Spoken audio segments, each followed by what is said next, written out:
바쁜 삶 속에서 놓치기 쉬운 이슈를 정리해드리는 시간, 유한타 투데이 유투입니다. 오늘 다뤄볼 주제는 현재 많은 투자자분들이 궁금해하시는 이슈일 것 같습니다. 바로 금융투자소득세 과세안인데요. 오늘 이 주제를 다뤄보고자 합니다. 많은 논란과 진통 끝에 25일 정부가 결국 세법 개정안을 확정 발표하면서 향후 여러 변화가 있을 것으로 보여지는 상황입니다. 또 이로 인해서 증권 및 금융시장에 미치게 될 영향에 대해서도 짚고 넘어갈 필요가 있어 보입니다. 그래서 이렇게 오늘 모셨습니다.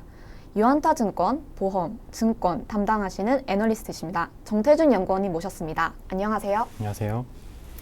네, 먼저 말씀드렸다시피 이번 세법 개정안을 통해 많은 변화가 있을 것으로 예상되는데요. 확정된 변화 내용을 다루기 이전에 정부의 정책 전체 방향성을 이해하는 데 좀 필요한 내용일 것 같습니다. 기존의 세제 개편 방안이 원래는 어떠했는지부터 말씀 부탁드립니다.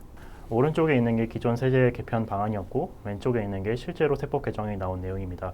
위에서부터 차례로 말씀을 드리면 이 도입 시기 같은 경우에 원래 2022년부터 금융투자소득 과세를 도입을 하고 양도차익과세는 2023년에 도입을 해서 이렇게 이원화시킨다라는 거였고요. 그다음에 두 번째는 금융투자 상품을 손익 통산을 해서 그러니까 주식에만 양도차익과세를 하는 게 아니라 주식이든 펀드든 ELS든 모든 금융상품에서 손실과 이익이 나는 거를 상계 처리해주겠다라는 게 하나였고요.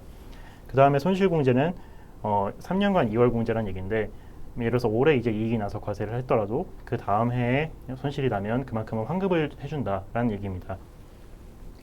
비과세 범위도 추가가 되는데요. 이건 이제 국내 상장 주식에 대해서는 2천만 원까지 비과세를 하겠다라는 얘기고, 그 다음에 원천징수 기간의 월별이라는 얘기는 그 월별로 이제 원천징수를 하면서 세금을 떼낸다는 얘기입니다. 네, 그리고 이제 증권거래세 인하 같은 경우에는 이 세제 개편 방안과 병행을 해서 증권거래세를 인하를 해서 좀 이렇게 시장에 충격을 줄여주겠다라는 내용이었고요. 이 방안이 나왔을 때 이제 시장에서 기존에 우려하던 주식 양도차익과세만 그냥 때리는 게 아니냐라는 것보다는 좀 우호적인 내용이었어서 지난달에 이제 자료에서도 말씀드렸던 것처럼 생각보다 양호하다라고 말씀을 드렸었는데요. 네. 네. 네. 그렇다면 그러면 기존 이제 세제 개편 방안과 달리 이제 이번에 이제 실제 이제 발표된 확정된 개정안의 경우에는 좀 변화가 있는 것으로 보여지는데요. 그러면 실제 확정된 개정안의 내용에 대해서도 좀 설명 부탁드립니다. 네, 그래서 이제 7월 말에 대통령께서 그 금융 소비자들의 부담을 좀 줄여줘라라는 취지로 말씀을 하셔서 그래서 실제로 들어온 세법 개정안은 좀 더 완화적입니다. 그래서 여기 도입 시기에서 보시면 2023년으로 되어 있고 좀 더 미뤄진 거죠. 이건 동일합니다. 근데 이제 손실공제가 3년에서 5년으로 늘려졌고요. 비과세 범위도 2천만 원에서 5천만 원, 그리고 상장 주식에다가 펀드까지 합쳐서 이렇게 하게 됐고요. 원천징수 기간도 반기별로 바뀌었습니다. 그러니까 월별로 떼는 것보다는 반기별로 떼는 게 아무래도 손실이 날 가능성이 좀 더 크다 보니까 과세 표준 자체도 줄어들 가능성이 있고요. 증권거래세 인하도 2022년부터가 아니라 당장 21년부터 인하를 하는 방향으로 조정이 됐습니다. 네. 생각보다 더 많은 변화가 있을 것으로 보여지는데요. 그러면 해당 개정안이 향후 시장과 여러 영역에서 미칠 영향은 어떠할지 좀 말씀 부탁드립니다. 네, 단기적으로는 충격이 될 수 있는 요인이라고 생각을 합니다. 뭐 누구든 세금을 내는 건 싫어하기 때문에.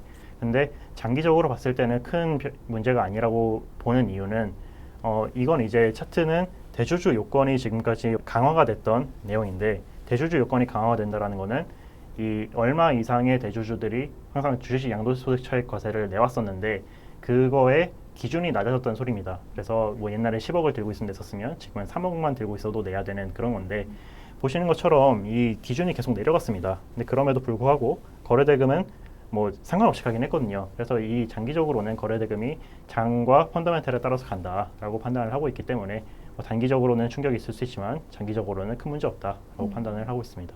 네. 지금까지 금융투자소득세 관련한 세제 개편안에 대해서 알아보았습니다. 하지만 아직은 여전히 아니기 때문에 추가적으로 변경 사항이 있을 수 있다는 점 말씀드립니다. 네, 그럼 오늘 유튜는 이것으로 마치도록 하겠습니다. 우리 모두 부자가 되는 그날까지 유튜는 함께 하겠습니다. 감사합니다.